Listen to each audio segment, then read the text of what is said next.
Yo, Yo, yo. so yo, where was all that gas that you were saying before we started the pod? You're like, oh, you guys better win the league. You guys better this. You guys better that. Yo, talk to me. Talk to me nice. Mm, I mean, almost feels like deja vu, but I will say that yeah, man. I think it's high time for you guys to win something, especially with this new signing that you guys have brought forward. All the chess pieces are there for you guys, so no excuses this time around Okay, for Arteta and co. okay. Yo, CJ, how you feeling? How are you feeling? Yo, honestly, the man said deja vu. I think we have to provide the context that, ladies and gentlemen, for our viewers listening, this is take two, okay, of our recording. We had some technical difficulties first time around, so just know how dedicated we are. That we had a whole last episode ready for y'all, and we fumbled in the last minute, to get the signing over the line, as the metaphor goes. Almost feel like a Edu Spurs. yeah, Edu or yeah, even Spurs in the transfer market. But with our excitement and our dedication to y'all, we are doing this second time around to get this recording out to you, sharp and sweet. And yeah, so my energy still stands. I'm still high and mighty and gassed off of the Eze signing, and I think it'll be so that way for the rest of the weekend. So yeah, we're here to talk about it and talk about our excitement and what this will mean for us. All right. So the Eze signing, and thanks for outing me because I was trying to bring the energy, but then we need to give we need to give the context. We got to keep it Um, a buck. You know, listen, shit happens. I cannot believe. Anyways, I don't even want to. It annoyed me.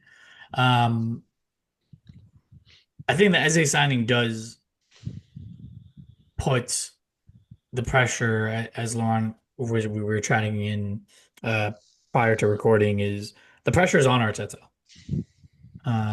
There's no questions, there's no if and buts about it. The pressure's on him.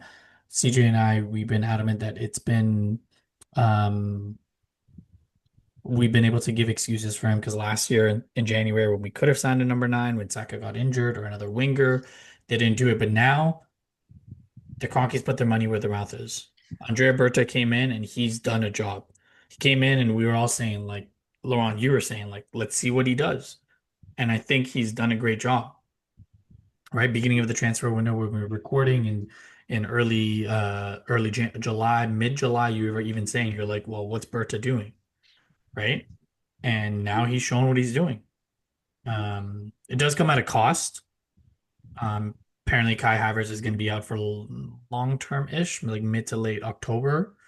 Hmm. Um, it's a little concerning for me coming off the hamstring and now dealing with this. Um, but but yeah, we'll kind of see. Like I think it's an unreal signing. I think Hmm. it's going to give us flexibility in multiple positions, and it's gonna help us with just being able to rotate people, right? Um, wh- if if there's one way that you would describe this signing, CJ, what would you say? How would you Yeah, describe this signing? yeah. So I alluded to this earlier on to you boys, and I want to drive that point home. That I would say missing piece is the word or words I would use for this one. Missing piece. Um, Quite concerning to me a little bit that we found out that the signing has been expedited because of the Kai Havertz injury, and I'm curious to see how the two are linked because Eze obviously isn't a striker, right? So you would think if Havertz goes down, we need a striker replacement because Gyökeres is the only other actual striker at the club. Um, but so it's interesting to know when we've been hearing some of the rumblings that Eze is now, this signing has been expedited because of Havertz's injury. Now we heard, from some of the major journalists and those in the know at Arsenal that apparently Berta and Arteta had a conversation with Eze a few weeks ago, right? A few weeks ago, last month, advising of their interests, and um, apparently, as they had said, so since they first had that meeting with him and said that, they made it known their interest about him, he had come out and said, he's kind of been inquiring since, asking teammates, um, asking around saying, "Hey, is Arteta still interested in me?" Like he's wanted this move, right? Like these are now things that have come out to the surface that were behind the scenes that we didn't know before. But these things are now coming to light and coming to the surface. Post initial conversations that Berta and Arteta had with him, he's been hoping out and holding out for this move. But in the final hours, as we get closer to the transfer window winding down, the move didn't seem to be materializing, right? So he was willing to concede to Spurs at that point. However, as you've been saying all this time, Mehrdad, and I have to big you up for this, he's Arsenal through and through. He never really did want Spurs, and when we came knocking, our opportunity knocked, and he's now our guy. And I think all around the story for this is just amazing. Like he's coming back home. This is a player we needed after he was rejected by us as a youth player. And he just does so many things for us. He unlocks the door for players like Gyökeres to thrive, right? He now makes the Madueke signing look a little bit better because now we have a lot more flair and technical ability and directness and chaos on the pitch all at the same time. If you want to play Madueke with an Mhm. Eze, with a Saka all together, he can come off the left. He can play in that number 8 position, in that left 8 position. He can make Martinelli look better because now Martinelli has somebody on the left to link up with as well. So he can do so many things and in so many areas, and he is that missing piece, as I say, to a low block solution, right? Because Odegaard can't do it on his own. So there's just so many things that he does for us, and I think now that this makes there truly no excuse for us to go on and win the title now. Yeah. He did the straight up U-turn. Yeah, He was in the taxi with his agent heading to one part of North London, and then he popped a U-turn on their dime, he came home. It's my home. brethren, my brethren said this best, and it's this is towards those Spurs fans who are salty, and a couple ones that I know that have been trying to. Expressions. Yeah, exactly. Right? And all them men who are throwing shade and talking shit. And this just goes to show Spurs, like, don't have any chat. Like, you're not at our level, right? Just humble yourselves, right? You guys are the ones, like, you guys are that guy at the bar, right? You chat to a girl, you're chatting to her, and there's another man in the background watching you chat to that girl, and he's just waiting, biding his time because he knows that the girl is not serious about you. So you think you have the girl, you're chatting to her at the bar, whatever. Buying You go her to the drinks, buying her all that. you know what I mean? And towards the end of the night, it's now 3 a.m. You go to the washroom for a second because you're getting ready to close out the deal. You think you're gonna take her home. You go to the washroom, take a piss, whatever, and you come back and the girl's gone. She already left with the next man on her arm, and you're just going home on a dry night. You're going in at the kebab shop at 3 a.m. looking for, you know, looking for something else to do. You know what I'm saying? Looking for the dusty thing with no shoes on at that point, Yeah. standing outside drunk. Like fuck out of Oh, here. that's gross. That's gross. Um, we re-signed Trossard because of the Havertz injury. It's nice to see a grin out of you, Laurent. I enjoyed that. We signed Trossard. Um, and the real question I have is, Kivior looks like he's on his way out to Porto. I still haven't confirmed if it's 37 million euros or 37 million pound. It's a slight difference. If it's euros, it's around 29 million pound, which again, with add-ons, that'd be unreal. I think Kivior is on his way out. We still need to get going with sales of Zinchenko, Lakonga, Fabio Vieira, Reece Nelson. Nelson, right? Like there's still some outgoings that need to go. Like if we sell all those players, we're looking at maybe being able to fund the Eze, like getting the money back for Eze, essentially recouping that for FFP for purposes. But it's going to be interesting now. I think unless it's just a straight loan for like a Rodrigo, which it's still in the rumors, I think we're done. We're done. I think the transfer window from now to the end, unless something crazy happens, Arsenal's not doing anything aside from trying to sell. Um, the one question I have for you, CJ, and we'll come to Laurent in the next section. For this weekend, we're facing Leeds at home. Declan Rice didn't look right against Manchester United. He came off, he was grimacing. He didn't look like Declan Rice. Are you starting a Declan Rice, or are you going to save him for Liverpool?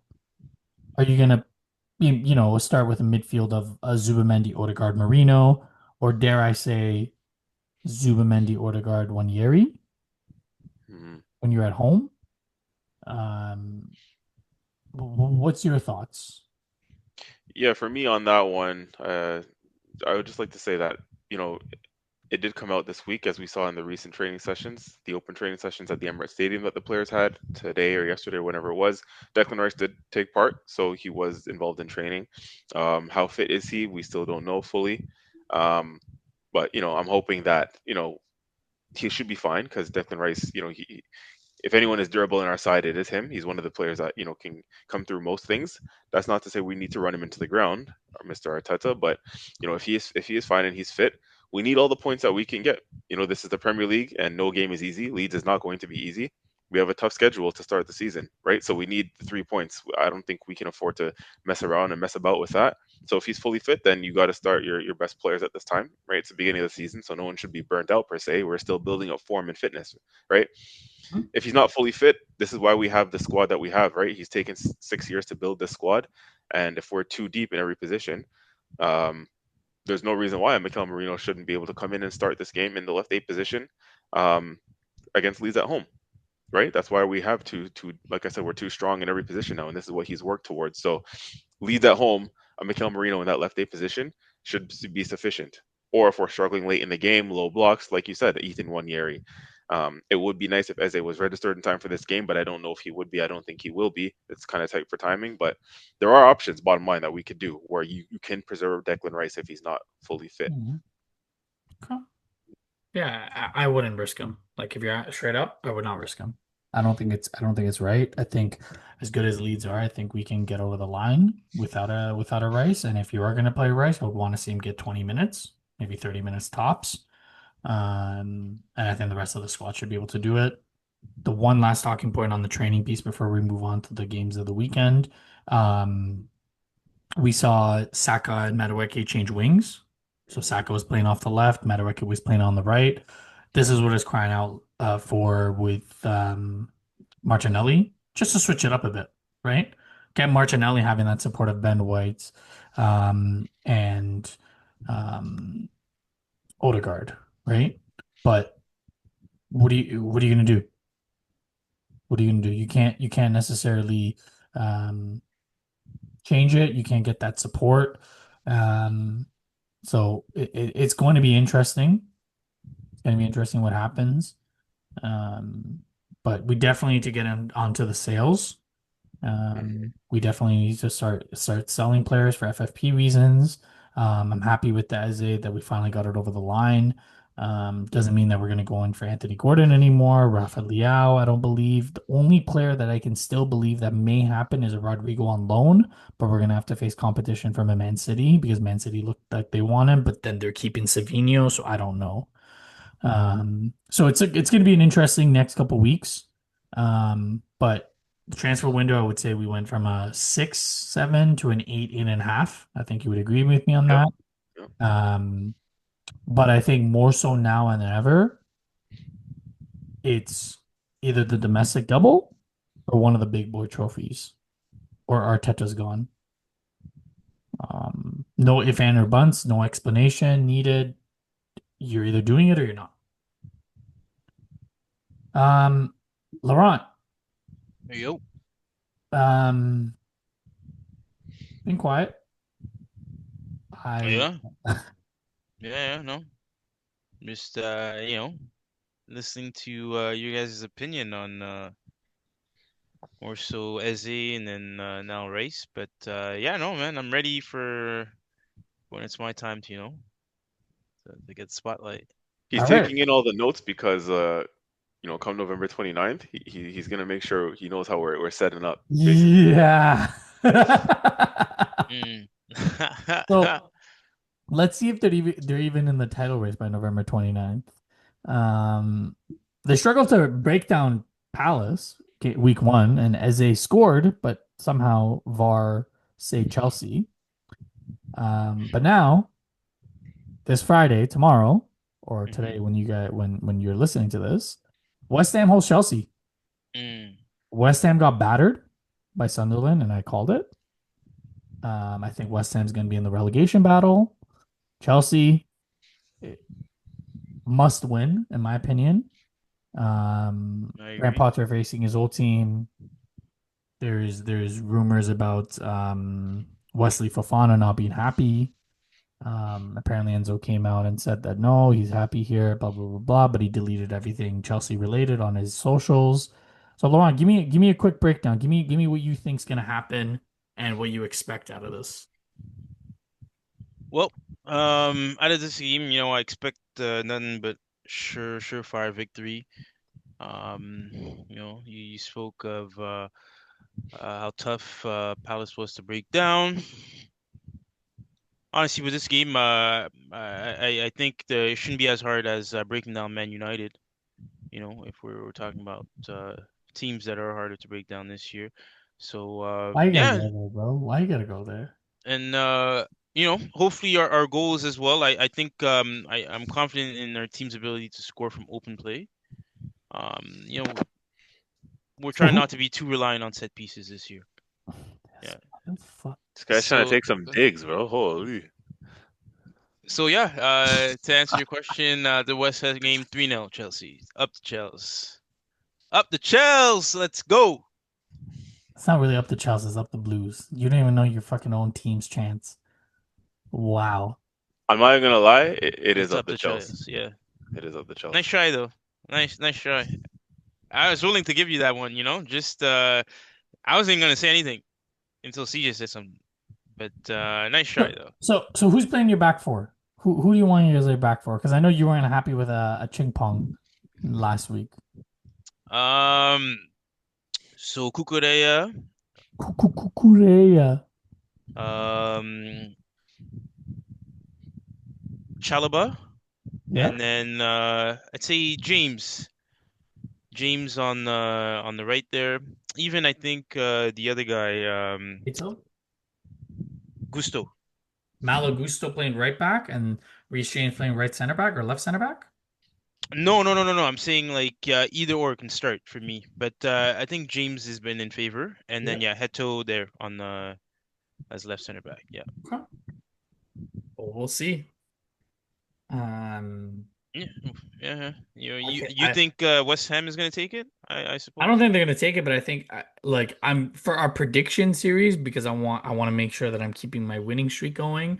I probably will say Chelsea win, but I would not be shocked if West Ham drew because I think last year when Chelsea won 2-1, West Ham was in the game and Jared Bourne almost scored.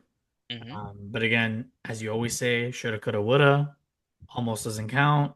Mm. So but I'm just saying, like I said, I already predicted West Ham to be in the bottom three. I think they are going to get relegated. I don't trust Graham Potter, and I think that West Ham team is not ready to compete this year. And I think a team like Sunderland and Leeds are going to actually push them.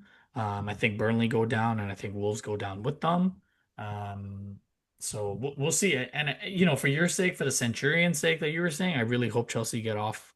Yeah, shit. Win. I mean, 4 points out of a possible six for Centurions. hmm Maybe not. They won't be Centurions for that, but who knows? We'll see. 30, 36 games after that. Um, Man City, they welcome their kryptonite. There's a couple big games this week, but again, every week we always do one Chelsea game, one Arsenal game, and one other game. There's one bigger game than this game that we're gonna predict. But Man City, um, Spurs have had their number. Um, I think this is going to be a straight Man City slap. I think Man City are gonna dominate, and I don't see it any other way. I really don't see it any other way. I don't know what you boys think, but I think Man City is gonna beat them like 3-1, even like a 4-2, like something like that. I think it's gonna be high scoring. Yeah, Thoughts? I think that's pretty bold. Because as you said, Spurs have been the kryptonite over the years. Even under Ange when they've been open, very open at the back. Um, this time around, they're not going to be so open. They're more structured, right? They're going to be more structured under Thomas Frank. They're going to be definitely a lot more difficult to break down. Um, and so I think that's how it'll prove, right? Spurs, and they also, we're bantering them right at this moment in time. But all jokes aside, They do look good under Thomas Frank, and again, not just defensively, but they got some good players going the other way, right? They made some good acquisitions, whilst they failed and fumbled some of their targets. Most recently, Mr. Eberiche Eze. So I have to get that in there.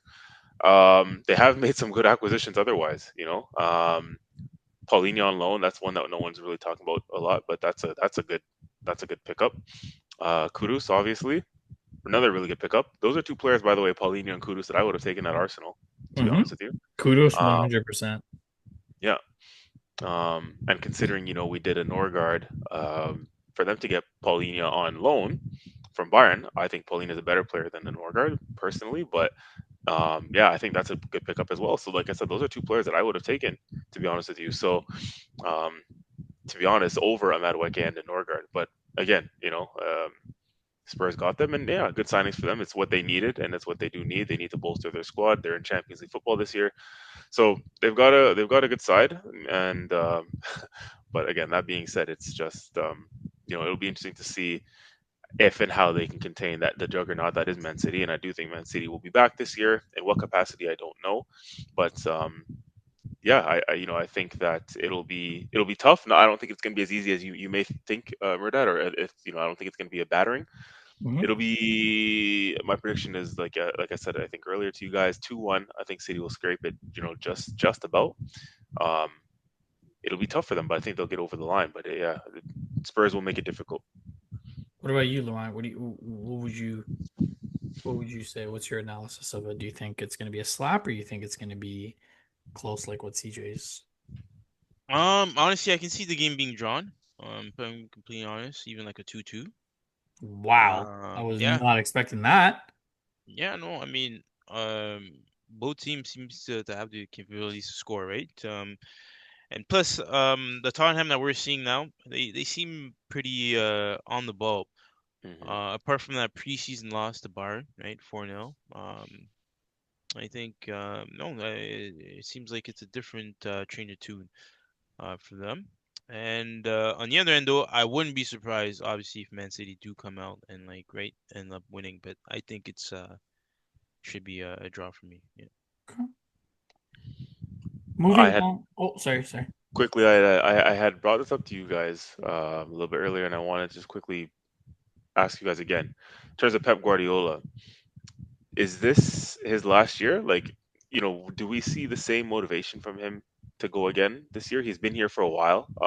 He's done it all, conquered it all, and there's kind of rumblings that he may, he may last. Or sorry, he may just do one more year and then leave, or whether he gets sacked or not. If he doesn't win anything, like I don't know, but just quickly, like, what are your guys' thoughts on Pep? Is he going to stick around? Do we see the same Pep? Right? Is he lost his motivation? What are you guys thinking? Where his head is at? Yeah, Mehrdad? I think he'll be fighting for this year because I think there was a lot of dialogue last year, and I think he kept saying that he wants his players back, etc., etc. Um, I do think the time is winding down for him, and I think some teams are figuring him out. And I don't, I think he still has the energy to coach, but I think something's starting to weigh on him, and I don't know what it is. I think either way, this is his last year, but I think he's going to go out with a bang. Whatever he's going to do, I think he's going to go out with a bang. I don't think he's going to win the Prime or Champions League, but I wouldn't be shocked if he wins one of the domestic trophies because the amount of money that they invested on the players that they brought in. I think he goes out with a bang, and maybe it's because of the 115. I think maybe he's ready. He knows something about the 115 that no one else knows. I So mean, that's. I don't know if I call that going out with a I, bang. I was He's just gonna say the same thing. For his standards, for Pep standards, you don't think he's gonna win the Prem, and then if he doesn't win the Champions League, going out with a bang is a domestic cup for him. Like for Pep I standards, mean, like it is what it is. He's gonna close out his career. He's won everything. He doesn't really need to go out with a bang, but I think I think he's yeah, I don't know. I think it's hard to say. But I do think he's done. I think after this year he's done. hmm. Laurent? um honestly, man, I think he can go either way. He's been at the club for a while now. So yeah, wouldn't be surprised if he leaves. But honestly, at the same time, man, wouldn't be surprised if he's looking to leave maybe on a higher note than he Mm. entered. So maybe I give you guys the quadruple again, and then I'm out. Type of shit. And yeah, so it's I know you guys mentioned his tactics. Well, it's more so Mehrdad, right? Uh, he's been figured out. So he's no longer right the same Pep. But honestly, man, when you're that innovative, right? In your area of expertise, there's always room for another step, another level of improvement, right? So I say let's not poke the bear, if anything, right? Hopefully, if he goes on a quiet note, as opposed to giving us the pep that came into the league all those years ago. Okay. Um, Next up, we got Bournemouth. After their lead talisman, Semenyo was subject to racism, which I still cannot believe that it happened. Um, they're home. They're facing relegation battle, Wolves. Is it fair to say that you guys don't expect anything else aside from a Bournemouth thrashing? Like I don't see anything else happening here. Yeah. Thoughts? No, Like I I think Yeah, like Bournemouth win that one for sure. I think. yeah. yeah, Laurent? yeah. I agree. Like I don't really think there's a lot of time to spend on that. Um, Next one we got relegation battle or promoted team battle, you could say. Um, we got Burnley, they're hosting Sunderland, Granit Xhaka's team. Um, I called it that. I called it that. I think Sunderland are going to stay up. I don't think Burnley's going to stay up, and I think Sunderland win this game. Like I don't think it's going to be tight. I think it might be a 1-0 or a 2-1. But I don't. The performance that Sunderland showed against West Ham, albeit they were at home, I think they're here to stay. I don't know what your boys' thoughts are, but I don't see Burnley being able to stand a chance, unfortunately. In this game in particular, or in the In Premier this League as game a in whole? particular. And well, as a whole, I would say again, I still don't think that they'll be able to um, manage. But in this specific game, I would say, yeah, I don't really see them. I don't really see them managing it. I It's a tough agree. call. It's a tough call I, for me. I think. Oh, sorry, Laurent, go. no, I was gonna say I agree. Especially even that Sunderland side, they look like they have quality players. Um, I don't know too much about the manager though, but yeah, no, that first game, right? It was almost like a statement that they wanted to make to the league, right? Mm. Um, yeah, we're back, kind of thing. Yeah, no, the atmosphere too. Just overall, right? I think with their fans and the support too, I think they got good momentum and energy to carry on into this game. So yeah, I can see a victory for them. Sorry, CJ, you were gonna say it's tough to call? First of all, Laurent, I think the first assessment you should do. You said you don't know about the manager, but I think the first thing you may need to do is check whether or not he's bald. It, Hmm. it may help with your assessment on his quality level. Mm. Saying the less the hair, the more the expertise. Yeah, but also maybe the more he's hated by some. So Who? not that that matters in terms of Who? quality Who's a hater? of bald managers. Yeah. I'm also sure. Viewers can maybe tell us. Go back a couple of podcasts ago we talked about it. Um, or maybe we can talk Surely it about it. wasn't me.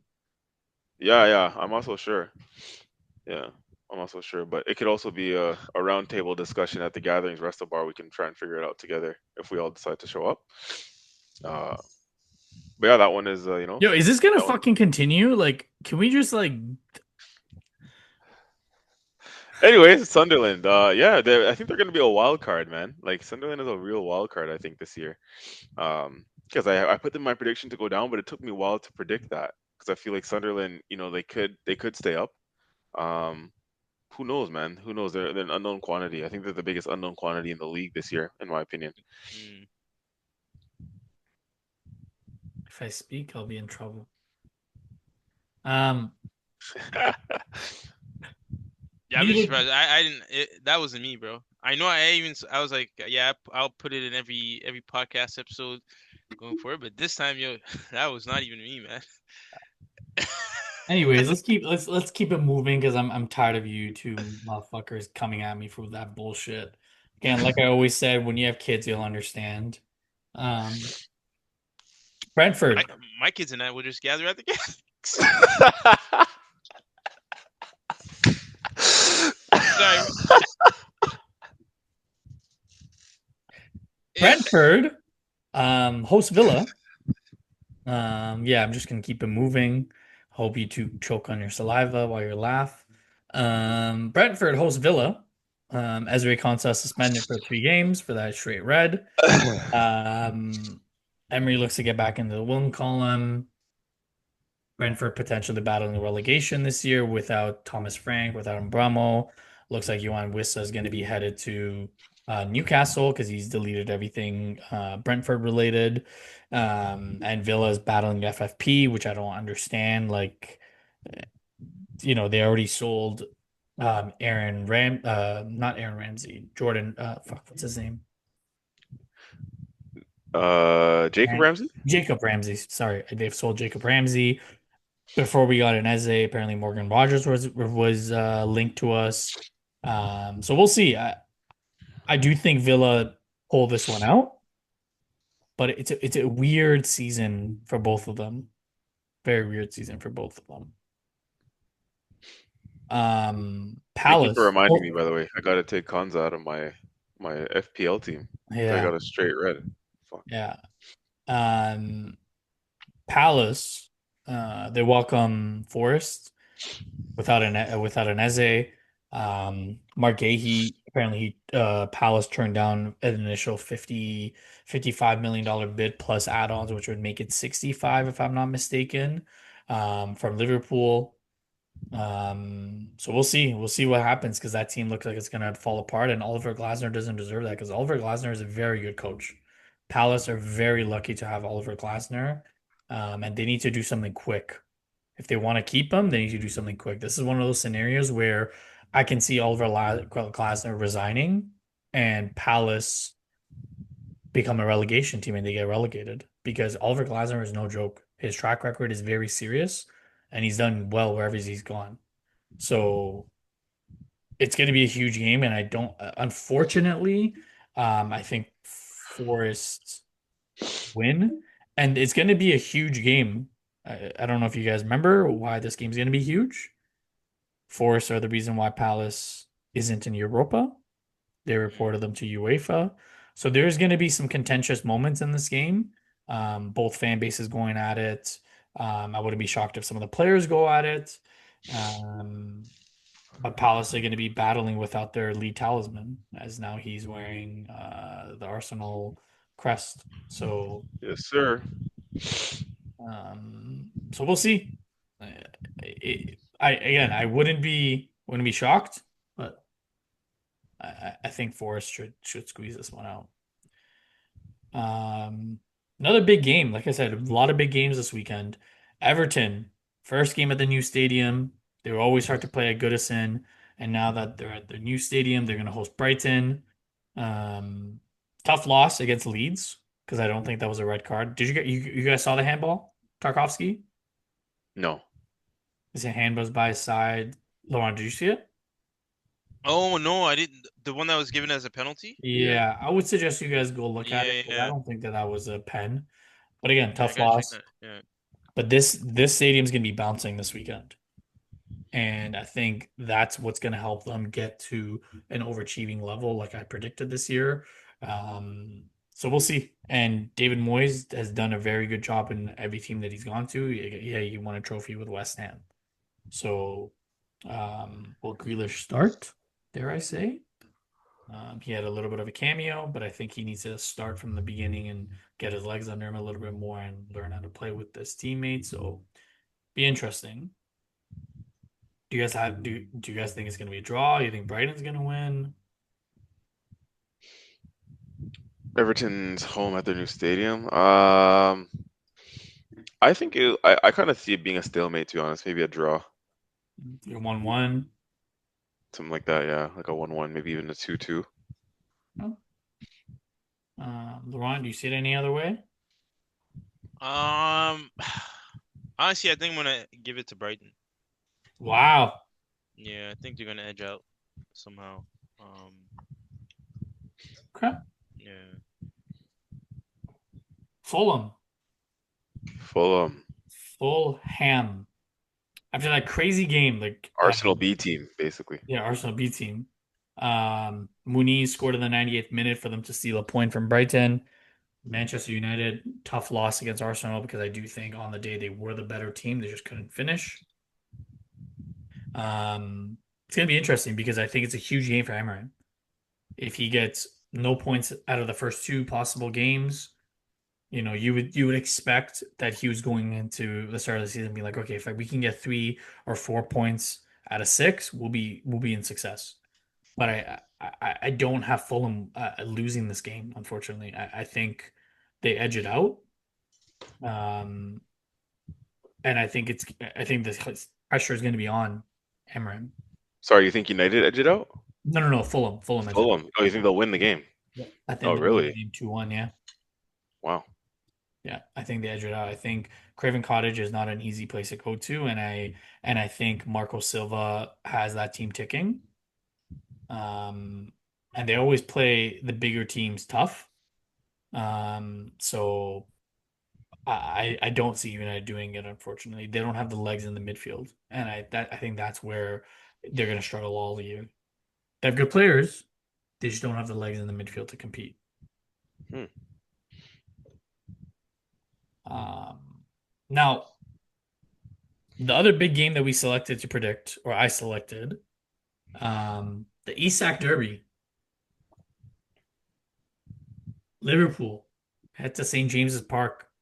They lost the Carabao Cup to them. The last time they were there, they edged a slight victory. They drew. Sorry, they drew. Right, the last time they faced each In the other in the Premier League in at the Prem. at St James's. Yeah. So this is gonna be crazy. I don't know if you guys saw. Isak came out. He made his post. He said there was some promises made that they were broken, so the trust is no longer there, and he thinks the only solution is that they part ways. 1 minute after he posted that, Bruno Guimaraes posted him standing in front of the Newcastle tifo with his captain's armband. Essentially, no other comment on this post, eh? Just the picture of himself. I think that's a message strongly sent to Isak to be like, you're either here or you're not here, and if you don't want to be here, get the fuck out. Um, and then Newcastle retaliated as well. Did you like yeah, the club itself put a yeah, they statement? said there was no I don't know if you promises guys saw made. that. Yeah. Yeah, no promises made. We're willing to work with Isak. We'll welcome him back to the family. So it's a very contentious situation, and I think this game is going to be even more heightened than it already typically is. St. James's Park, there's already a lot of emotion there because the fans are crazy, and I love the Geordies. They're fucking batshit crazy. And I think this game is going to be even higher. Like I think you're going to see a Guimaraes getting stuck in. You're going to see a Joe Linton getting stuck in. You're going to see a Dan Burn making harsh tackles, right? Like you're going to see cards in this game. I don't think it's going to be a clean game at all. A You're red going to see a red card? I wouldn't be shocked if there was a red card, to be honest with you.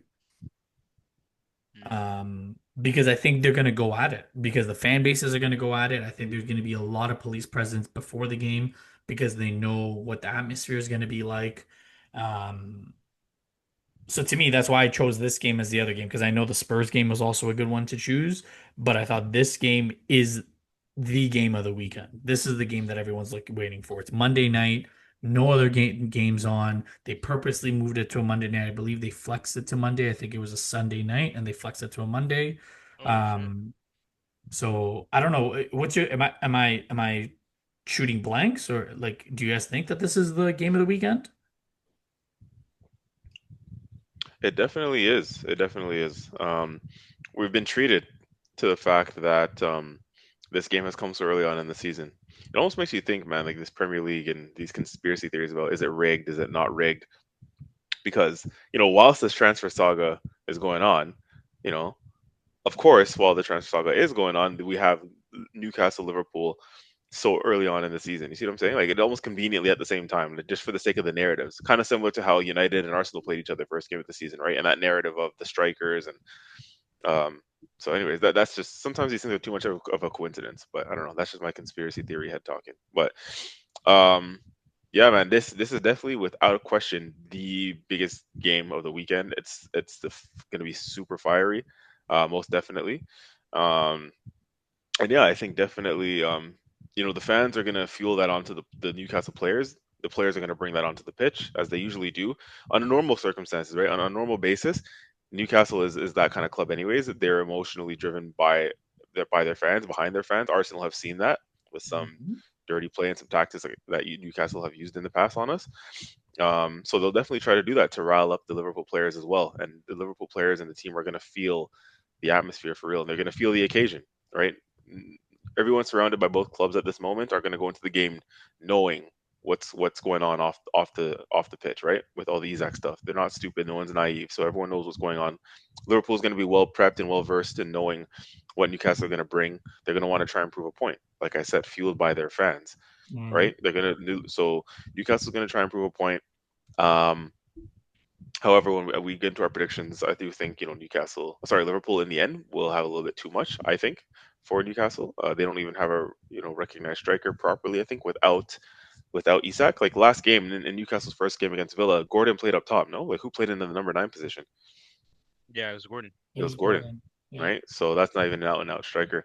And despite your guys' thoughts about them being vulnerable defensively and this and that, like Konate and Van Dijk are still just as good of a pairing, certainly individually, but still just as good as a pairing as our center backs that we hype up a lot, right? Saliba and Gabriel.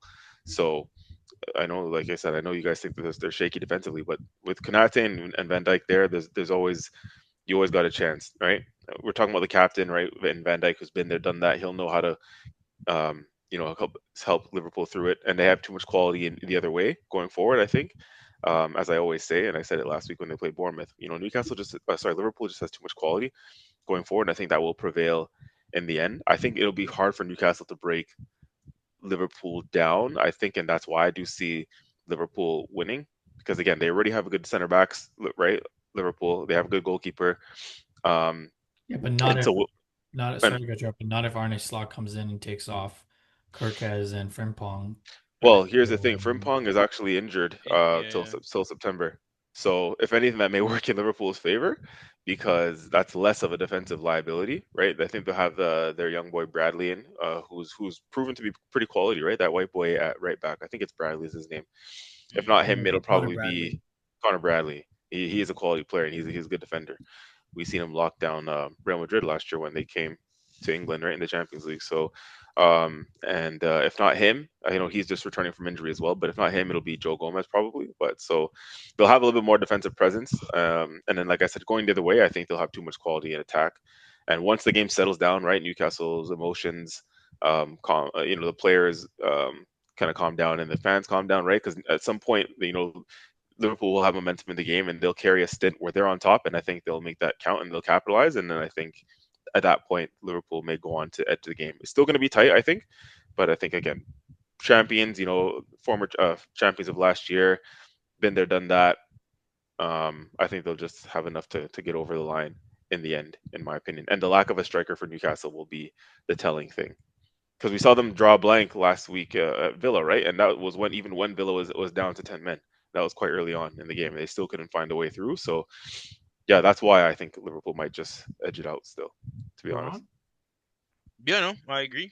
My sentiments are the same. I think Liverpool is just going to prove to be too much for them. And yeah, man, I think the genius that is Arnie Slot. Who's gonna come through on that day? Yeah. Is he going to be shiny or not shiny? Pause.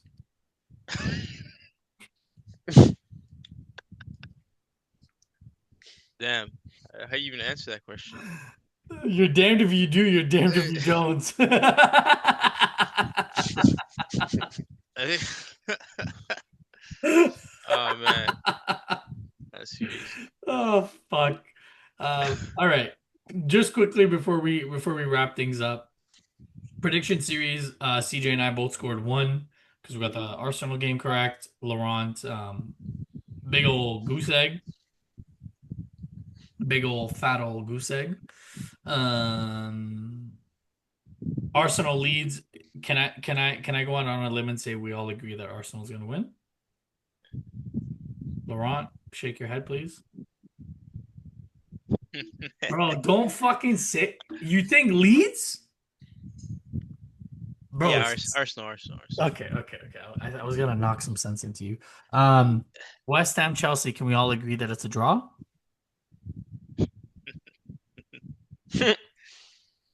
That's cute, man. That's super cute. I just have to sneak that in there. What do we say for the Chelsea West Ham? What are you saying for Chelsea West Ham? My heart says go draw, but my gut says Chelsea. And I'm gonna listen to my second brain, and I'm gonna go Chelsea. Up the Blues. Yeah. Yeah, up the Blues. CJ? Yeah, Chelsea on that one. All right. Last one. Newcastle, Liverpool. I got draw. Liverpool. Yeah, Liverpool dub, I think. Liverpool dub. All right. So that means the only game that could potentially increase the lead or tie everyone is the Liverpool match. Laurent, wrap it up Yep. for us. Give us that energy. Close it out. Give me something motivational. So you want to hear the talk. All right, now, but in all honesty, yeah, no, as you guys heard, this is the second take. You know what I mean? So I'm gonna have to bring it back. So it's all in good spirits with the Eze signing. I know there was a lot of banter on that first take about it, but right, good for him. Like, round of applause, right? You perform, and the bigger clubs notice, right? So yeah, hopefully he can do well in that stint, right? We all want to see players do good, and yeah, no. So this time, right, for Arsenal, this is almost the final piece, as they say, right? Unless you guys feel like there's something else you guys would need to the addition, but no. So for Arteta, right? This is it. The verdict comes in at the end of this season. So the performance has to be there. All right. And yeah. So other than that, thank you to everyone for subscribing, listening, tuning in, and being there with us. And I also want to remind everyone, right, that as a Chelsea fan, I do have to also promote, some of our games. And an important game is the November 29th one, where we face the Arsenal. So, I want you guys to not follow in Mehrdad's footsteps. If you have any plans or reservations for any baseball-related activities, please cancel it now. It's November. There's no baseball in November. So. Okay. All right. Just making sure. Just putting it out there. And yeah, head on out to the gatherings with kids and friends and family. And as we'll be there to analyze and watch an amazing showdown, which I think will go down in the books as one of the top games for the Premier League this season. So may the best man win. Yeah. Jeez. All right. Well, you made me fucking regret ever letting you close it out. On that absolute of a bombshell of an evening, Listen, I got the energy for a third one. You know, if you wanna just Yeah, scrap, eh? scrap. Yeah, eh? Yeah, eh? Well, I hope you guys all enjoy. Like Laurent said, it was our second take. Some technical difficulties. We're out here. You probably listen to this Friday. We'll be out again, sending out the recording on Tuesday morning. Yeah, as always, we appreciate you. Simply, we just appreciate you. And expressions, I don't think you'll ever even listen to this, but if you do, suck on them apples. Adios.